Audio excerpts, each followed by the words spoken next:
ख्रिस्ती जनजागृती मेळावा 2025 28 जानेवारी 2025 मिरज या ठिकाणी कोळेकर ग्राउंडवर संपन्न होणार आहे.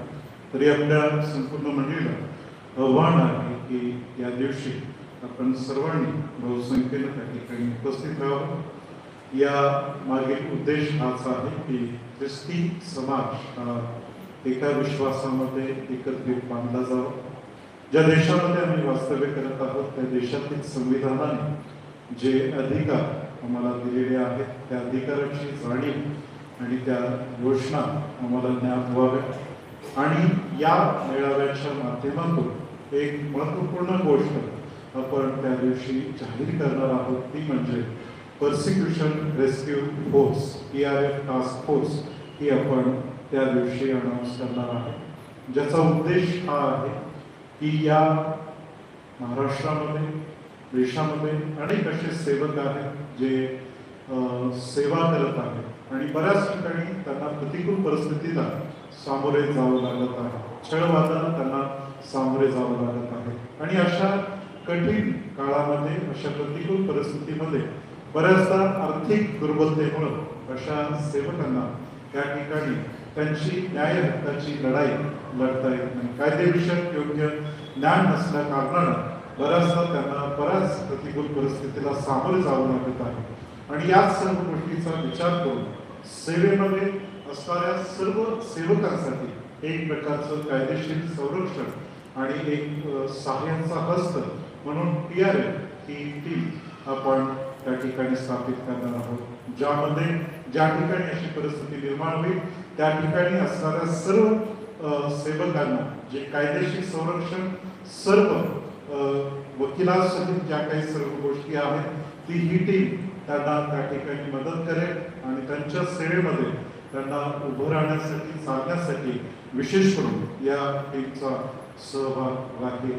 तर विशेष करून या सर्व योजनेसाठी आपण प्रार्थनेमध्ये आठवण ठेवा. याहूनही अधिक गोष्टी या योजनेतून आपण येणाऱ्या काळामध्ये करणार आहोत. तर त्यासाठी या ख्रिस्ती जनजागृती मेळाव्यासाठी आपण आपल्या वैयक्तिक प्रार्थनेमध्ये आठवण ठेवा. आणि पुन्हा एकदा या आपल्या सर्व मंडळीला मी आवाहन करतो की बहुसंख्येनं आपण या मेळाव्यामध्ये सहभागी व्हा. धन्यवाद. यावेळेस आपण आपलं लक्ष परमेश्वराकडे केंद्रित करून परमेश्वराचं पवित्र वचन स्वीकारण्यासाठी आत्मसात करण्यासाठी आपल्या अंतःकरणाची विशेष आहे. आपण प्रार्थना करू. तू बदल दे मेरे मन को, दे आशीष इस जीवन को, तेरी करुणा हम पे बरसे, करते हैं प्रार्थना तुझसे, तेरी महिमा से, तेरे सामर्थ्य से, वीर से तू अभिषेक कर दे, तेरी महिमा से, तेरे सामर्थ्य से, वीर से तू अभिषेक कर दे, बहने दे उस हवा को, छूने दे हर एक दिल को, तेरा दर्शन हमें मिले,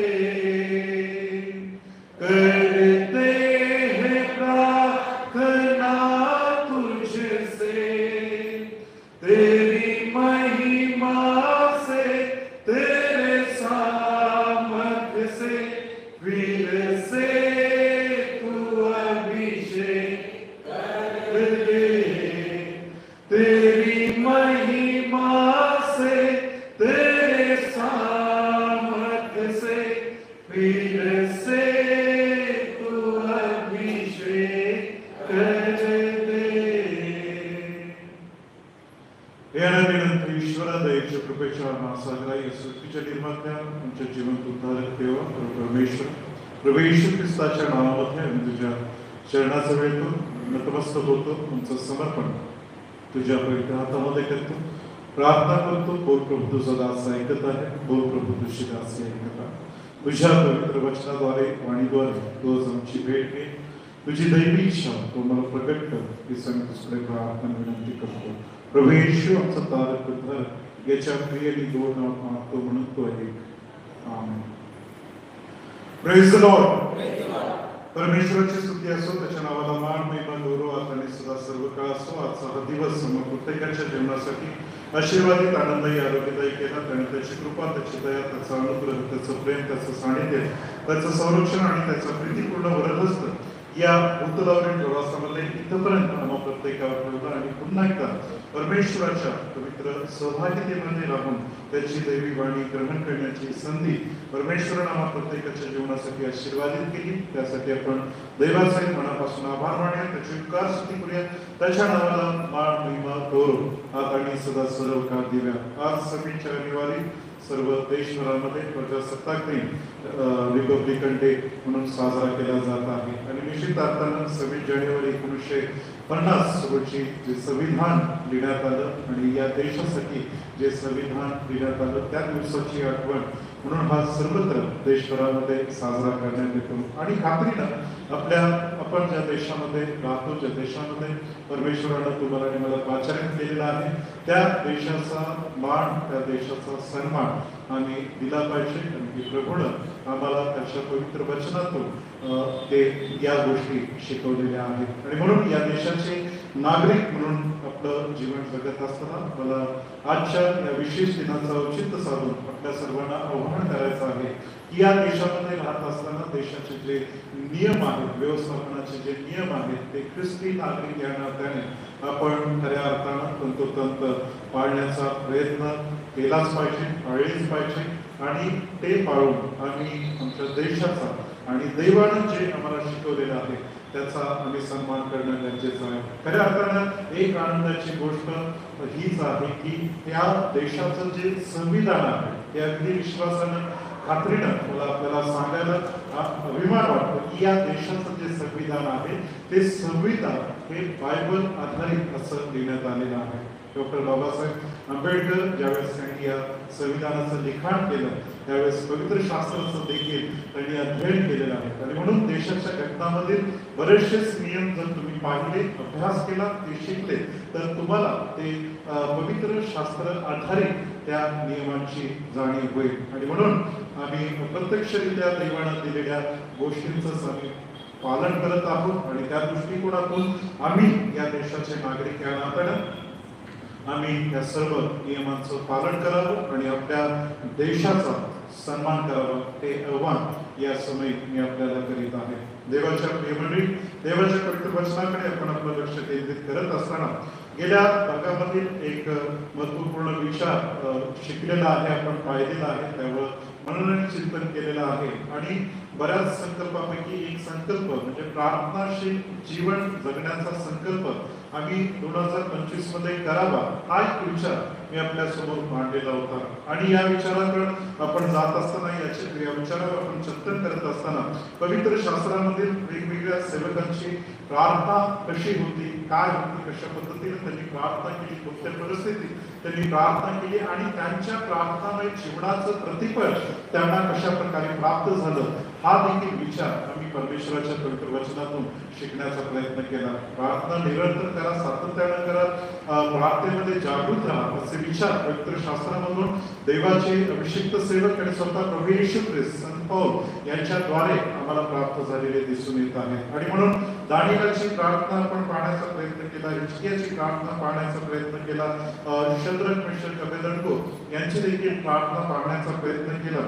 आणि मग या विविध प्रार्थना या विविध गोष्टी ज्यावेळेस आम्ही पाहत होतो त्यावेळेस आमच्या लक्षात एक महत्वपूर्ण बाब येते ती ही प्रार्थना जी आहे ती जणू काही आमच्यासाठी एका पॉलिसी सारखं काम करते की ज्यावेळेस तुम्ही प्रार्थनामय जीवन जगता, प्रार्थनेमध्ये तुम्ही ज्यावेळेस जगता त्यावेळेस खात्रीनं प्रतिकूल परिस्थितीमध्ये ती प्रार्थना जी आहे ती तुम्हाला संरक्षण देणारी ठरते. ती प्रार्थना जी आहे ती तुमच्या भोवती एक प्रकारचं कवच निर्माण करते आणि ते कवच जे आहे ते दुष्टाच्या सर्व दुष्ट योजनेपासून तुमचं संरक्षण करत असते. आणि म्हणून प्रार्थना करणे याही पेक्षा अधिक प्रार्थना जगणे हा विचार सातत्यानं आपल्या मंडळीमध्ये देवाच्या पवित्र वचनातून आपल्या मंडळीवर विकवण्याचा प्रयत्न आपण करत आहोत. म्हणजेच जगणे म्हणजे काय तर जगणे म्हणजे प्रार्थना आम्ही बोलणे आणि प्रार्थना ऐकणे आणि प्रार्थनेमध्ये राहणे हे विचार आम्ही यामधून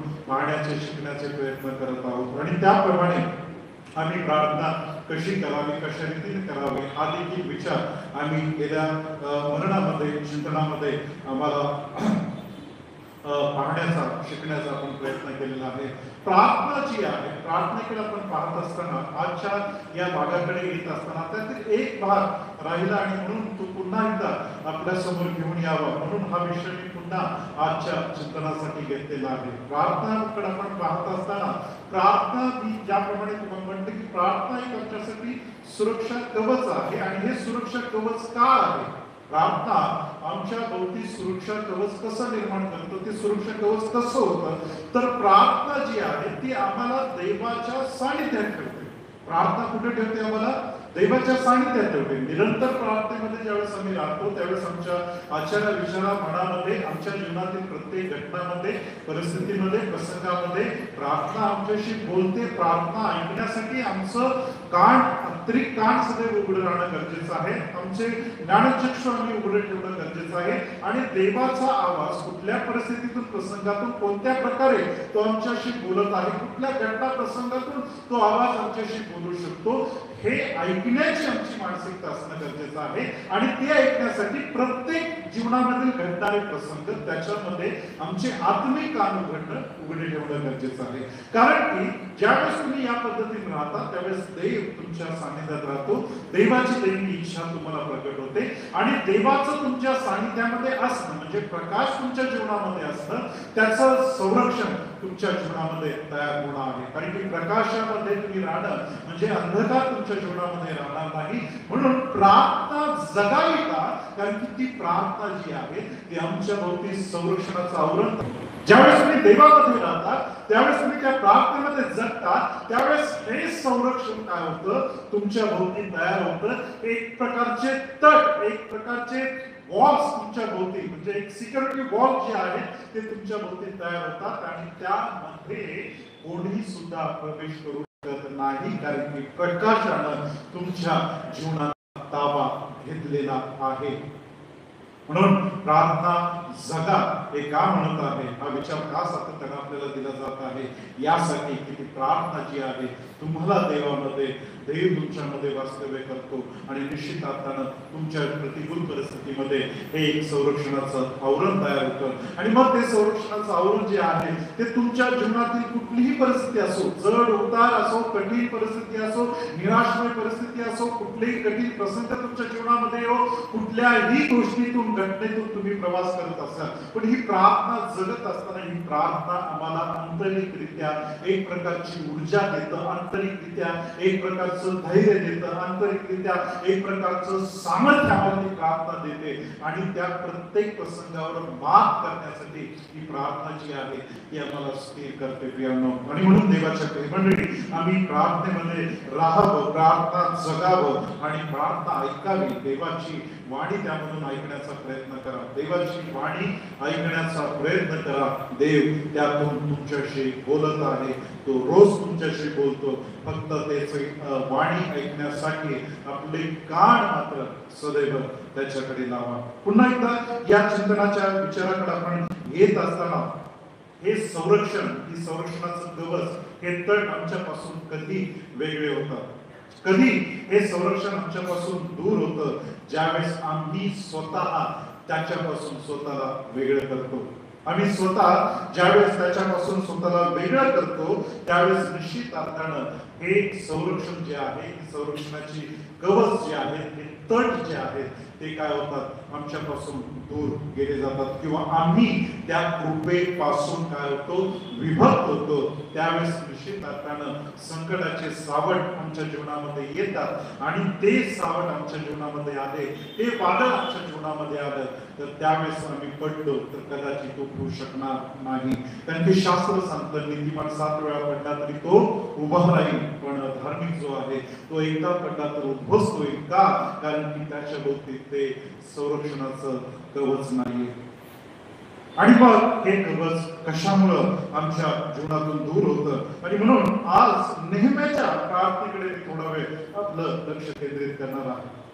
नेहमीच्या ग्रंथाकडे आज मी थोडा वेळ आपल्याला या समय घेऊन जाणार आहे. नेहमीच्या पहिल्या अध्यायामध्ये ज्यावेळेस आपण वाचतो, नेहमीच्या पहिल्या अध्यायामध्ये आणि 3ऱ्या वचनापासून ज्यावेळेस आम्ही पाहतो, कारण नेहम्या हा संदेशा जो आहे, हा सेवक जो आहे, तो यरूशलेमचे कोट, यरूशलेमचे तट बांधण्यासाठी तो त्या ठिकाणी आलेला आहे. थोडंसं याची पार्श्वभूमी म्हणजे बंदिवासातून ज्यावेळेस इस्रायल राष्ट्र परत येत आहे, त्यावेळेस यरूशलेमचा विध्वंस झालेला आहे, यरूशलेमचा नाश करण्यात आलेला आहे. आणि नाश बंदिवासातून ज्यावेळेस ते परत येत आहेत, परत आल्यानंतर जे यरूशलेमचे जे तुटलेले तट आहेत ते बांधण्यासाठी, यरूशलेमचे ते तट बांधण्यासाठी नेहम्याचं आचरण आम्हाला या ठिकाणी दिसून येत आहे. नेहम्यासारखं नेतृत्व ते तट पुन्हा नेटानं बांधण्यासाठी, हे तट जे आहे ते यरूशलेमच्या संरक्षणाची एक प्रकारची वॉल होती आणि ते तट बांधण्यासाठी त्या काळामध्ये, बाबेलच्या बंदिवासातून परत आल्यानंतर त्या काळामध्ये नेहम्या नामक संदेशा त्या ठिकाणी, नेहम्या नामक सेवक आपल्याला त्या ठिकाणी उभा झालेला दिसून येत आहे. आणि मग ज्यावेळेस नेहम्या तिथे येतो, हे तर किंवा ही परिस्थिती काय येते, या परिस्थितीकडे जर आपण थोडा वेळ लक्ष केंद्रित केलं तर त्यावेळेस आमच्या लक्षात येईल की इस्रायल राष्ट्राच्या जीवनामध्ये ही परिस्थिती का निर्माण झाली. तर नेहम्याच्या ग्रंथामध्ये याच्या पहिल्या अध्यायामध्ये आम्ही 7व्या वचनाकडे ज्यावेळेस जातो, त्या ठिकाणी वचन आम्हाला सांगत आहे, आम्ही तुझ्या समोर अतिशय दुर्वर्तवणे केले आहे आणि तू आपला सेवक मोशे याला विहित केलेल्या आज्ञा, नियम व निर्णय आम्ही पाळले नाही.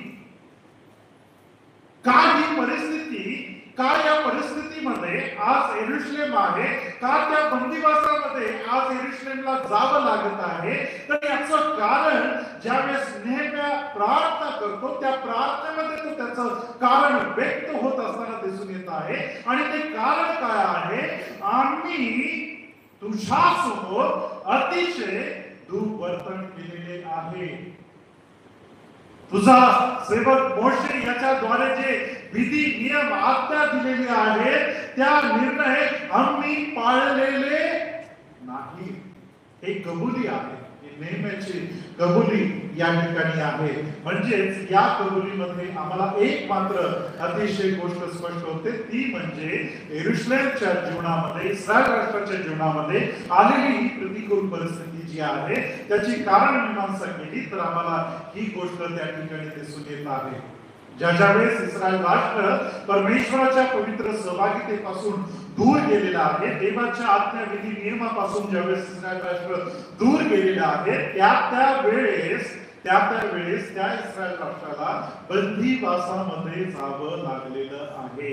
त्या सुरक्षा कवचातून इस्रायल राष्ट्र बाहेर पडलेलं आहे. सुरक्षा कवचातून इस्रायल राष्ट्र बाहेर कसं पडलेलं आहे, कारण की त्यांनी केलेलं दुर्वर्तन, त्यांनी केलेली अवज्ञा, त्यांनी केलेल्या देवाच्या आज्ञेचा आज्ञाभंग या परिस्थितीमुळे. कारण की पहा, ज्या ठिकाणी अंधकार, ज्या ठिकाणी पाप आहे, त्या ठिकाणी देव नाही. देव काय आहे? पवित्र आहे.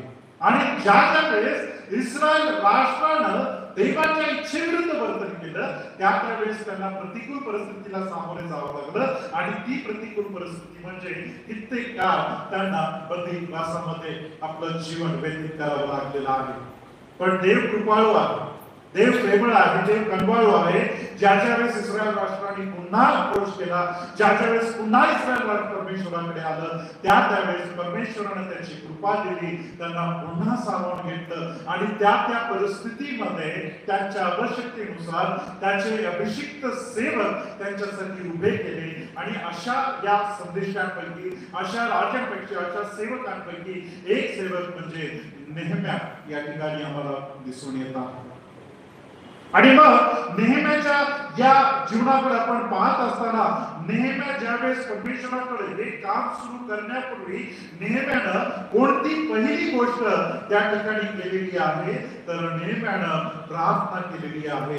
आणि ती प्रार्थना काय आहे त्याकडे मी आपलं लक्ष थोडा वेळ केंद्रित करत आहे. म्हणजे ही प्रार्थना आम्ही करणं पण आहे आणि ही प्रार्थना जगणं पण आहे.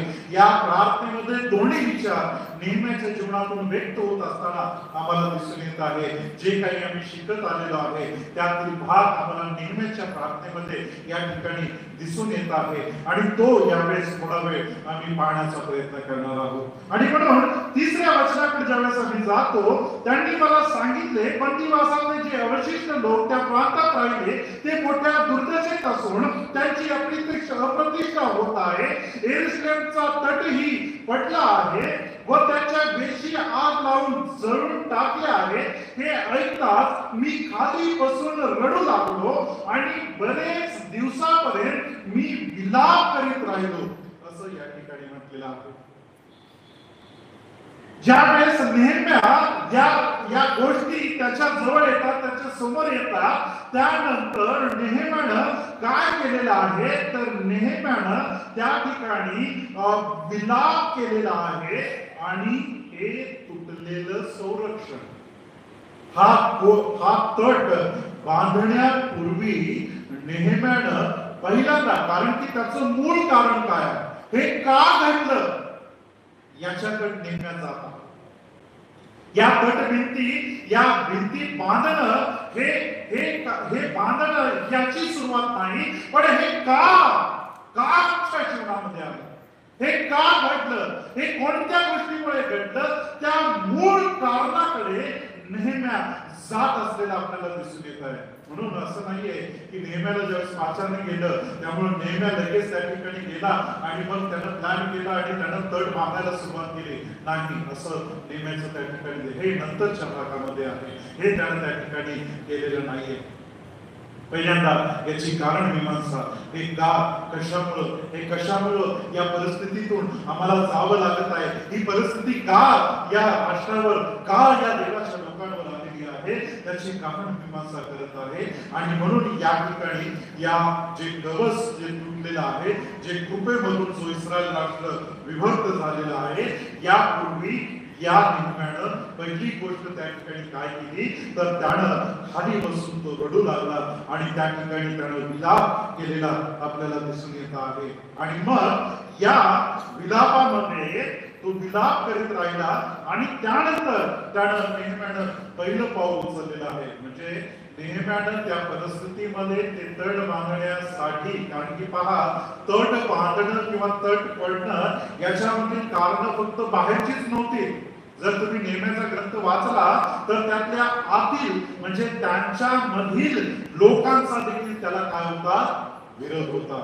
म्हणजे प्रभू येशू ख्रिस्त म्हणतो की फुटलेलं राज्य कधीही टिकू शकत नाही, फुटलेलं घर कधीही टिकू शकत नाही. त्याप्रमाणे आज इस्रायल राष्ट्राची या परिस्थितीमधील एक कारण हे देखील आहे, त्यांच्यामधील असणारी विभक्तता, त्यांच्यामधील असणारी त्यांच्यामधील पडलेला ऐकलेला तडा, ही देखील गोष्ट या सर्व गोष्टीसाठी कारणीभूत आहे. जर तुम्ही नेहम्याचा ग्रंथाचं पठण केलं तर नक्कीच तुम्हाला हे वाचायला मिळेल की त्यामध्ये त्यांच्यामधील असणारे लोक देखील या गोष्टीला, म्हणजे हे सगळी परिस्थितीमध्ये बाहेरच्या आणि आतले या दोन्ही गोष्टी त्या ठिकाणी जबाबदार असलेलं आम्हाला दिसून येत आहे.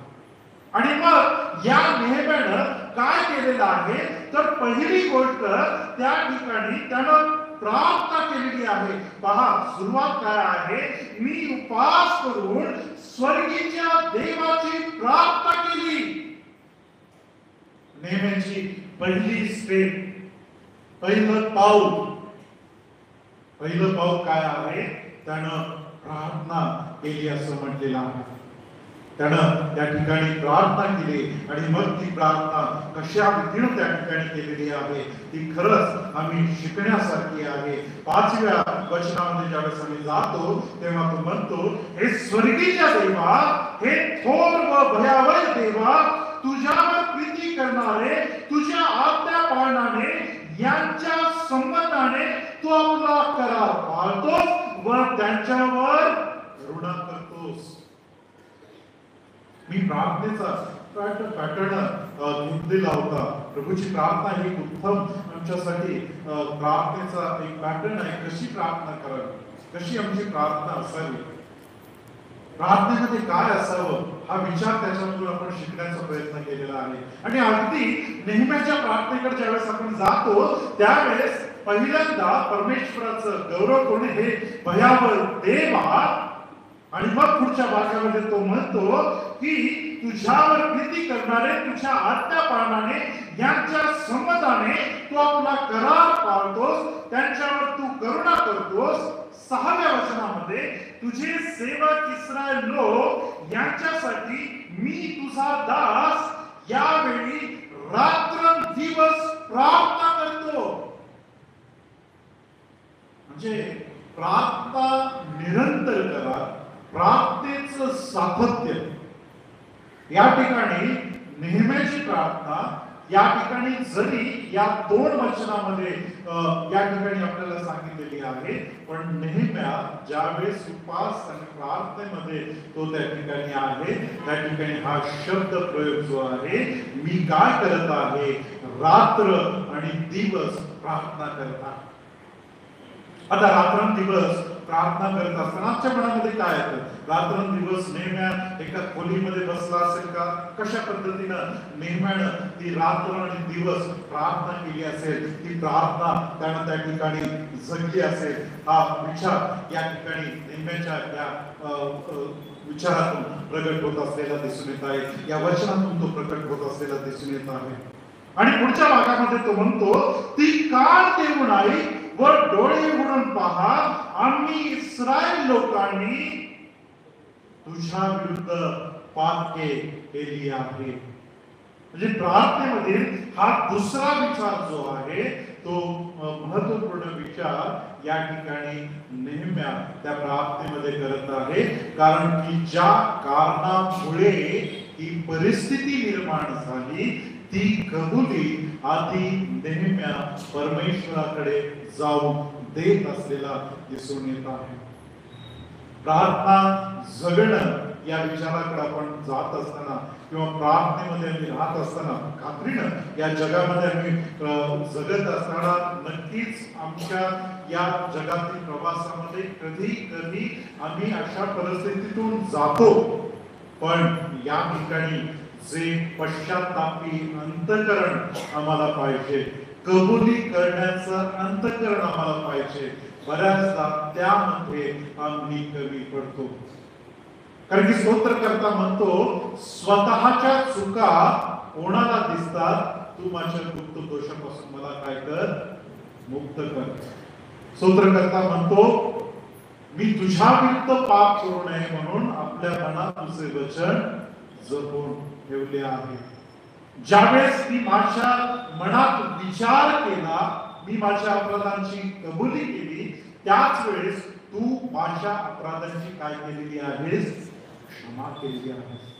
प्रार्थनामय जीवन जगत असताना आम्ही पश्चातापी अंतःकरण म्हणजे केलेली चूक कबूल करण्याचं अंतःकरण आमच्याकडे असणं गरजेचं आहे. कारण की स्तोत्रकर्ता म्हणतो, तिताईने केलेल्या पातकापासून तू आपल्या सेवकाला वर. बऱ्याचदा काय होतं, आमची चूक आहे हे आम्हाला आमचे अंतःचक्षु ज्ञान करत असताना देखील आम्ही काय करतो, त्याच चुकीमध्ये अधिक आणि अधिक आणि अधिक काय करतो, गुंतत जातो. आणि याचं एक उदाहरण म्हणजे यहुदा इस्कारियत. यहुदाच्या जीवनामध्ये यहुदानं पश्चाताप केला का? यहुदाला पश्चाताप झाला का हो? झाला की नाही? झाला. काय पश्चाताप झाला हो यहुदाला? यहुदाला जाणीव झाली. काय जाणीव झाली? की आपण चूक केलेली आहे. पण तो पश्चाताप त्याला का वाचवू शकला नाही? तो पश्चाताप त्याला का वाचवू शकला नाही? कारण त्यानं त्याचं जे सातत्य आहे, ते खऱ्या अर्थानं जो पश्चाताप म्हणजे जे त्यानं जे आपलं मन देवापासून फिरवलेलं होतं, ते मन पुन्हा देवाकडे येऊन यावं आणि देवा येशू जवळ त्याने यावं, ही गोष्ट यहुदाच्या जीवनामध्ये घडलेली नाही. त्याला वाटलं की अरे पैसे हे ते सगळं, त्या सगळ्या गोष्टी त्याला त्या ठिकाणी जाणीव झाल्या, पण तो त्याच्या मध्ये इतक्या रीतीने तो अडकत गेला. अंती त्याचा अंत काय झालेला आहे? ज्या पैशातून त्यानं शेत विकत घेतलं त्या ठिकाणी काय झालं? स्वतः त्या ठिकाणी फास लावून तो काय झालेला आहे? मरण पावलेला. पुन्हा फिरणं, पुन्हा देवाकडे आपलं मन फिरवणं, पुन्हा त्या देवाकडे येणं म्हणजे पश्चाताप हा फक्त बाह्य नाही. शास्त्र देखील सांगतं आपली वस्त्र फाडू. बऱ्याचदा आमची कबुली, आमचे पश्चाताप हे बाह्य वस्त्र फाडण्यासारखे आहे. आम्हाला वाटतं आम्ही रडलो, आम्हाला वाटतं आम्ही आक्रोश केला, पण खऱ्या अर्थानं जिथून आक्रोश व्हायला पाहिजे, जिथून आमचं परिवर्तन व्हायला पाहिजे, जिथून आम्ही कबुली द्यायला पाहिजे, जिथं आमच्या जीवनामध्ये बदल व्हायला पाहिजे, जर तिथंच बदल झालेला नाही तर बाह्य तुम्ही कितीही कृती केली तर हे सगळं व्यर्थ आहे. कबुली अंतःकरण हे देवाला आम्हाला द्यावं, यासाठी आम्ही प्रार्थना करणं गरजेचं. आणि या ठिकाणी या नेहम्याच्या या प्रार्थनेमध्ये तो काय म्हणतो? मी कबूल करतो, मी व माझ्या बापाच्या घराने काय केलेलं आहे? घातक केलेलं आहे, तुझ्या विरुद्ध नाही. आणि बऱ्याचदा देवाच्या प्रेमाने असं होतं की हे जे आमचं खऱ्या अर्थानं परिवर्तन आहे, हे जे आम्ही परत देवाकडे फिरणं, हे जे अंतःकरण आहे, हे अंतःकरण आमच्या जीवनामध्ये प्राप्त होणं गरजेचं आहे. आम्ही आमच्या प्रार्थना ज्यावेळेस आम्ही करतो, देवाचे आभार मानावेच, पण देवाचे आभार मानत असताना आमच्या जीवनामध्ये देवाचं गौरव हे सदैव पाहिजे, त्याचं भय हे सदैव पाहिजे. पण प्रार्थनामय जीवन जगत असताना पश्चातापी अंतःकरण आमच्या जीवनामध्ये असणं गरजेचं आहे. आम्ही त्या कबूल करणं गरजेचं आहे. आम्ही कबूल करणं गरजेचं आहे त्या परमेश्वराकडे जाऊन. आणि जर ही कबुली आम्ही करत नाही, आम्ही पुन्हा परमेश्वराकडे फिरत नाही, तर प्रियानो आम्ही त्या यहुदाप्रमाणे अधिक आणि अधिक आणि अधिक त्याच्यात गुंतत चाललेलो आहे आणि त्याचा शेवट जो आहे तो नाश आहे. आणि म्हणून आम्ही प्रभूकडे परत फिरणं गरजेचं आहे.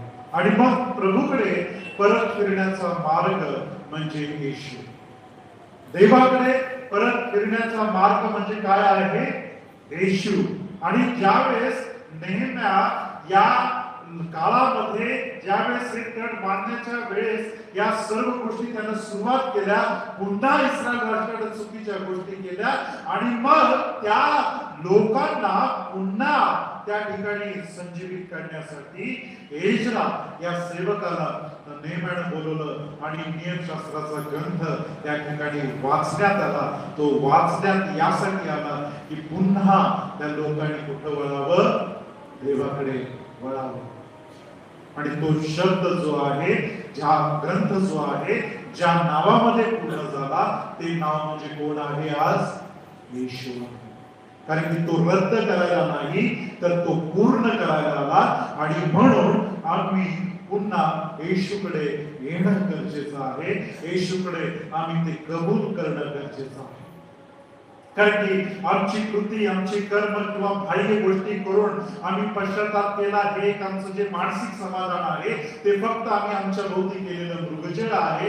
खऱ्या अर्थानं जर आमचं मन देवाकडे फिरलेलं नाही, आमचं अंतःकरण जर देवाकडे आम्ही उन्नत केलेलं नाही, आज आम्ही देवाकडे परत वळलेलो नाही, तर लक्षात घ्या आमच्या जीवनामध्ये तो पश्चाताप नाही. आणि जर आम्ही पापामध्ये आहोत तर आम्ही सुरक्षा कवचाच्या बाहेर आहोत. आणि त्या सुरक्षा कवचामध्ये राहण्यासाठी आज आम्हाला आमच्या अवतीभोवती ते संरक्षण राहण्यासाठी आम्ही पुन्हा देवाकडे वळणं गरजेचं आहे. कबुली करून पश्चातापी अंतःकरणानं आम्ही देवाच्या कृपेच्या अधीन स्वतःला करणं गरजेचं आहे. कारण की एक गोष्ट मला आज आपल्याला खात्रीनं सांगायची आहे की आज आम्ही ज्या काळामध्ये जगत आहोत तो देवाच्या कृपेनं हा कृपेचा काळ आहे. हा कृपेचा काळ आहे. म्हणून बऱ्याचदा आम्ही चूक करतो पण शासन मिळत नाही. पण लक्षात घ्या त्याची नोंद होत आहे. त्याची नोंद होत आहे. जोपर्यंत तुम्ही कबूल करणार नाही तोपर्यंत ती रेजर त्या ठिकाणी लागणार नाही. तुम्ही जर ते करतच राहिला तर ती नोंद अधिक आणि अधिक त्या पुस्तकामध्ये वाढत चाललेली आहे. हे मात्र आम्ही लक्षात घेणं गरजेचं आहे. या कृपेच्या कालावधीमध्ये निश्चित अर्थानं आम्ही चूक केली, आम्हाला शासन मिळालं नाही, याचा अर्थ असा कोणीही समजू नये की मी फार धार्मिक आहे. बऱ्याचदा आम्हाला असं वाटतं, आता बऱ्याच गेल्या काही दिवसामध्ये आम्ही पाहिलं की अमेरिकेमध्ये त्या ठिकाणी एक जाळ झालं, म्हणजे सर्वत्र अग्नी पसरत चाललेला आहे. बऱ्याच ठिकाणी बरीच परिस्थिती प्रतिकूल झालेली आहे. आणि मग व्हॉट्सअप युनिव्हर्सिटीचे बरेच तत्ववेत्ते बाहेर आले आणि मग प्रत्येकाने धार्मिकतेचे धडे द्यायला सुरुवात केली. आणि मग हे का घडलं, आणि मग ते खूप पापी आहेत, आणि मग तिथं सगळं वाईट चाललंय, आणि सगळ्या गोष्टी तिकडे वाईट आहेत. अरे देव जर इतकाच क्षणामध्ये जर शासन देणारा देव आहे तर तुझ्या जीवनाकडे एकदा तरी बघ. सकाळी उठल्यापासून संध्याकाळपर्यंत तू किती चुका करतोस. हे लक्षात घ्या. या परिस्थितीकडे, या प्रसंगाकडे आपण पाहत असताना प्रभू येशू ख्रिस्त लुकाच्या शुभवर्तमानामध्ये 13व्या अध्यायामध्ये एक गोष्ट सांगत आहे आणि ती आम्ही लक्षात घेणं गरजेचं आहे. मग येशूने त्यांना उत्तर देऊन म्हटले, गालिलकरांनी असे दुःख भोगले यावरून बाकीच्या गालिलकरांपेक्षा ते अधिक पापी होते असे तुम्हाला वाटते का? पहिल्या वचनामध्ये म्हटलेलं आहे, ज्या गालिलकरांचे रक्त पिलाताने त्यांच्या यज्ञात मिसळले होते त्यांच्याविषयी सांगितले. मग येशूने त्यांना उत्तर दिले की गालिलकरांना जसे दुःख भोगले यावरून बाकीच्या सर्व गालिलकरांपेक्षा ते अधिक पापी होते असे तुम्हाला वाटते काय? मी तुम्हाला सांगतो नव्हते. पुढे काय म्हणत आहे, तरी पण जर तुम्ही पश्चाताप नाही केला तर तुम्हा सर्वांचा त्यांच्यासारखा नाश होईल. पहा, तुम्ही नाही फिरला, तुम्ही सातत्याने त्यामध्ये राहिला, यहुदाप्रमाणे नाश ठरलेला आहे. त्या न्यायाच्या दिवशी तुम्हाला ठेवलं जाईल आणि तुमच्या शेजारच्याला उचललं जाईल. नाश ठरलेला आहे जर तुम्ही अजूनही फिरला नाही तर. पण याचा असा अर्थ नाही आहे की तुमच्याबरोबर आज काही घडलेलं नाही म्हणजे तुम्ही त्यांच्यापेक्षा अधिक धार्मिक आहात. असं घडत अजिबात आणि मुळीच करून घेऊ नका. कारण की पुढे देखील प्रभू येशू ख्रिस्त काय म्हणत आहे, आणि ज्या 18 जणांवर शिलोहातील बुरुज पडला आणि ते ठार झाले ते यरूशलेमेत राहणाऱ्या सर्व माणसांपेक्षा अधिक अपराधी होते असे तुम्हाला वाटते काय? मी तुम्हाला सांगतो नव्हते. पण जर तुम्ही पश्चाताप केला नाही तर तुम्हा सर्वांचा त्याच्याप्रमाणे काय होईल? नाश होईल. हे लक्षात घ्या.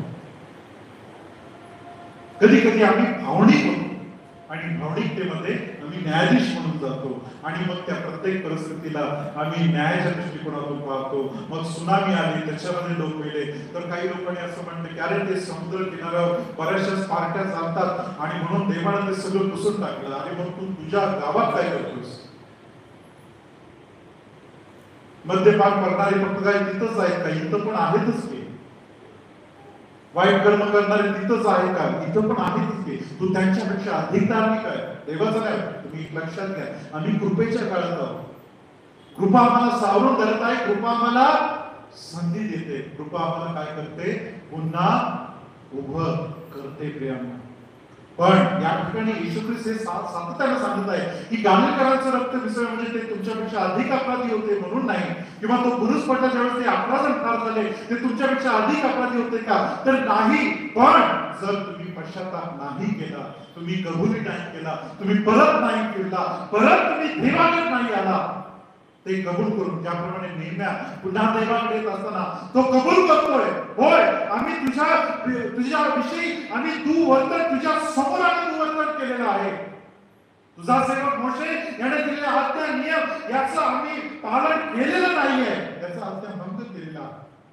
ही कबुली नेहम्या त्या ठिकाणी देत आहे. कबुली देऊन तो पुन्हा परमेश्वराकडे येत आहे. त्याच्या लोकांना तो त्या ठिकाणी घेऊन येत आहे.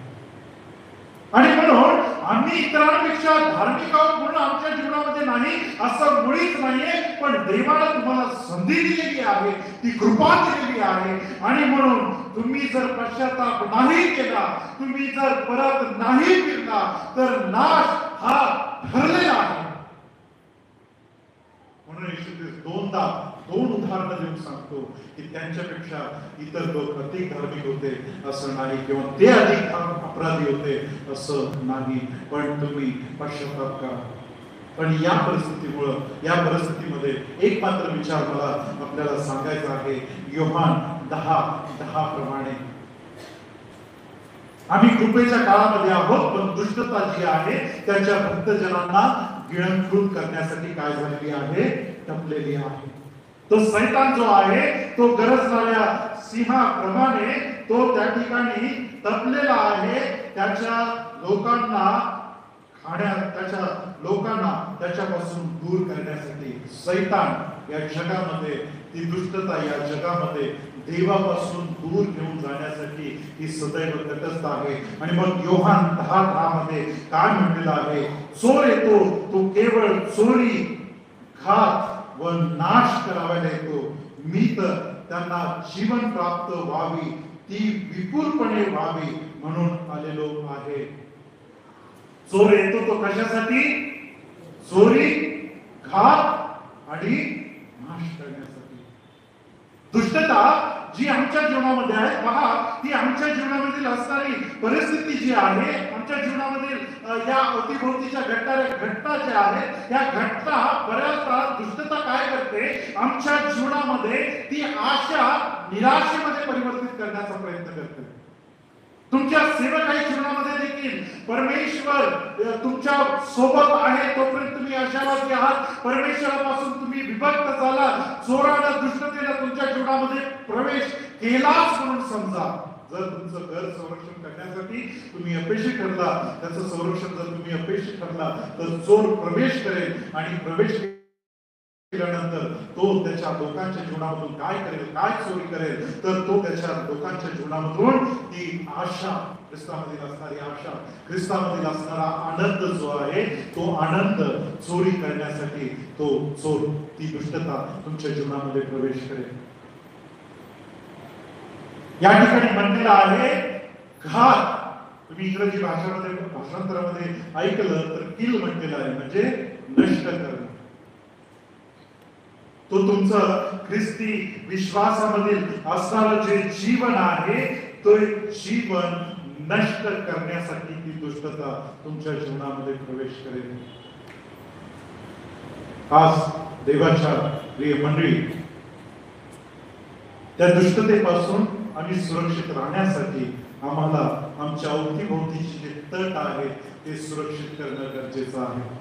आमच्या अवतीभोवतीचं जे सुरक्षा कवच आहे ते अधिक दृढतेने बांधणं गरजेचं आहे. कारण की ती दुष्टता चोराप्रमाणे तुमच्या जीवनामध्ये प्रवेश करेल. ती दुष्टता तुमच्या जीवनामध्ये असणारी आशा, तुमच्या जीवनामध्ये असणारा आनंद, तुमच्या जीवनामध्ये असणारी स्वप्न, तुमच्या जीवनामध्ये असणाऱ्या ज्या देवापासून प्राप्त झालेले सर्व आशीर्वाद आहेत ते नष्ट करण्यासाठी आणि तुमचं जीवन उद्ध्वस्त करण्यासाठी ती उद्ध्वस्त करण्यासाठी ती दुष्टता तुमच्या जीवनामध्ये प्रवेश करेल आणि त्या दुष्टतेला जर थांबवायचं असेल तर हे सुरक्षतेचं कवच म्हणजे देवाचं सानिध्य. आणि ते देवाचं सानिध्य आम्हाला कधी प्राप्त होईल? ज्यावेळेस आम्ही प्रार्थना जगायला सुरुवात करू. आणि प्रार्थना जगण्यामध्ये बऱ्याचदा आम्ही दूर जातो, पण कृपा सावरून धरते. म्हणून कबुलीचं अंतःकरण, पश्चातापाचं अंतःकरण ठेवा. झालेल्या अपराधांची क्षमा मागा. त्या प्रभूजवळ पुन्हा फिरा, पुन्हा देवाकडे जा. पश्चातापी अंतःकरणाने देवाकडे जा. आणि तुम्ही फक्त हा विचार जरी केला तरी स्तोत्र करता ज्याप्रमाणे म्हणतो, मी माझ्या मनात विचार केला की मी आपले अपराध कबूल करीन, त्याच वेळेस तू माझ्या अपराधांची काय केली आहेस? क्षमा केली. म्हणून आज ती कबुलीचं अंतःकरण आम्हाला प्राप्त व्हावं. प्रार्थनामय जीवन जगत असताना कबुली करावी, देवाकडे यावं, मन देवाकडे वळवून घ्यावं. म्हणजे जे सुरक्षा कवच आहे, आमच्या अवतीभोवतीचे जे तट आहेत, ते तट आमचं काय करतील? संरक्षण करतील. Hallelujah, hallelujah. आज नियमाप्रमाणे देवाच्या चरणाकडे जाऊया, प्रार्थनापूर्वक देवाच्या चरणाकडे जाऊया, उपकार स्तुतीनं भरलेल्या अंतःकरणानं देवाकडे जाऊया, कबूल करूया, देवाला समर्पित होऊया आणि देवाच्या इच्छेप्रमाणे वर्तन करण्यासाठी त्याचं वचन आपल्या अंतःकरणामध्ये सदैव जपून ठेवूया. म्हणजे जो चोरी करण्यासाठी येतो, जो चोर घात करण्यासाठी येतो, जो चोर तुमचं जीवन नाशामध्ये घेऊन जाण्यासाठी येत आहे, त्या चोरापासून तुमचं आणि तुमच्या परिवाराचं जीवन काय होईल? सुरक्षित होईल. हे तुमच्यासाठी सुरक्षा कवच असेल. हालेलुया. देवा करो या वचनाप्रमाणे चालण्यासाठी देवाचा पवित्र आत्मा आपल्याला मार्गदर्शन करू. आपण प्रार्थना करू. पवित्र प्रभू, यावेळेस आम्ही तुझ्या चरणाजवळ येतो, नतमस्तक होतो, आमचं समर्पण तुझ्या पवित्र आत्म्यामध्ये करीतो. आजच्या या दिवशी जो चिंतनाचा विचार प्रभू तो मला दिलास आणि नेहमीप्रमाणे कबुलीचं अंतःकरण, पश्चातापी अंतःकरण आम्हाला प्राप्त व्हावं आणि आम्ही पुन्हा एकदा तुझ्याकडे पुरात फिरावं आणि तुझ्या सुरक्षा कवचामध्ये, तुझ्या सुरक्षा तटामध्ये आम्ही आमचं जीवन व्यतीत करावं. ही कृपा तो आम्हाला दे, ही संकष्ट प्रार्थना करतो. प्रभू येशू आमचा तारक उद्धारक याच्या प्रिय आणि गोड नावात मागतो, म्हणतो. आमेन.